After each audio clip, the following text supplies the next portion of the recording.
Hello armies আজ আমি তোমাদের সাথে শেয়ার করব 2050 সালে আর্মিদের জীবন। সালটা এখন 2050। সময়ের সাথে সাথে সবকিছুই বদলে গেছে। আমি এখন বিবাহিত, আমার 2টি সন্তানও আছে। উপরওয়ালার কৃপায় সবকিছুই ভালোভাবে চলছে। আর এখন যে বর্ষাকাল, বাইরে ভীষণ বৃষ্টি হচ্ছে। বৃষ্টি কিন্তু আমার ভীষণ ভালো লাগে, তবে ওই কাদা প্যাচপ্যাচি এগুলো আমি একদম পছন্দ করি না। গুনগুন করে গান গাইতে গাইতে ঘর গোছাচ্ছিলাম, হঠাৎ আমি লক্ষ্য করলাম খাটের নিচে একটা বাক্স আছে। কৌতূহল বশত বাক্সটা নিজের কাছে নিলাম। দেখে ভালো রকমই বুঝতে পারছি অনেক পুরানো বাক্স, প্রচুর ধুলো জমেছে বাক্সের উপরে। বাক্সটার লক খুলতে গিয়ে দেখি লকটা প্রচুর পরিমাণে জং ধরে গেছে, তাই ভীষণ টাইট হয়ে গেছে। অনেক কষ্টে চেপে চুপে বাক্সটা খুললাম। খুলে দেখলাম তার মধ্যে কয়েকটা ডায়েরি, কয়েকটা ফটো আর আমার যৌবনকালের কিছু সাজের জিনিসগুলো হাতে নিয়ে দেখছি আর মনে মনে ভাবছি এইগুলোর জন্য কতই না ঝগড়া করতাম বাড়িতে। এটা কিনে দাও, ওটা কিনে দাও করে বাবা মায়ের মাথায় খেয়ে ফেলতাম, কিন্তু এখন এইসবের আর কোনো প্রয়োজন হয় না। সাজের জিনিসগুলো ঘাঁটতে ঘাঁটতে একটা ডায়েরি তুলে ধরলাম হাতে। ডায়েরির প্রথম পেজটা খুলতেই বুকের মধ্যে ধক করে উঠল। পুরানো কিছু কষ্ট আর স্মৃতি একসাথে উঁকি মারল। হাতে ছবিগুলো তুলে নিয়ে দেখলাম সেই 7টি তারা, যাদের ছিল লক্ষ লক্ষ প্রজাপতি। ছবিগুলো নিয়ে ছবির দিকে মায়াবী দৃষ্টিতে তাকিয়ে ছবিগুলোতে হাত বুলাতে থাকলাম। অজান্তেই চোখের কোণে জল চলে এলো।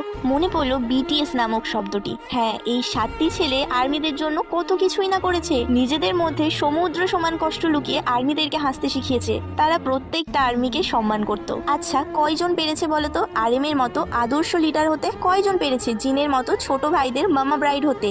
কয়জন পেরেছে জেহপের মতো কষ্ট লুকিয়ে হাসতে? কয়জন পেরেছে জিমিনের মতো ভয়ঙ্কর পরিবর্তন নিতে? কয়জন পেরেছে সুগার মতো মা বাবার সাপোর্ট ছাড়া সফল হতে? কয়জন পেরেছে ভিয়ের মতো কৃষকের ছেলে হয়েও পৃথিবীর সুদর্শন পুরুষ হতে? কয়জন পেরেছে জাঙ্কুকের মতো নিজের স্বপ্ন পূরণের জন্য শৈশবকাল বিসর্জন দিতে? কতজন পেরেছে বিটিএস এর মতো এত পরিশ্রম করে সাফল্যের উচ্চ স্থান অর্জন করতে? না, কেউ পারেনি, আর কেউ পারবেও না।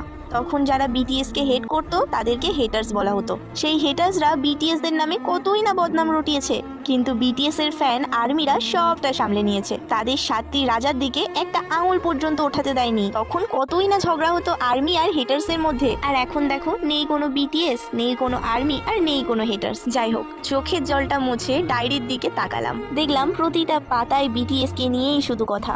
যারা বলেছিল কখনো তোকে ছেড়ে যাব না, সেই 80 বছর অবধি তোর সাথে থাকবো, কিন্তু দেখো সময়ের কি পরিহাস, তারা আর কেউই নেই। সবাই নিজেদের কাজে ব্যস্ত।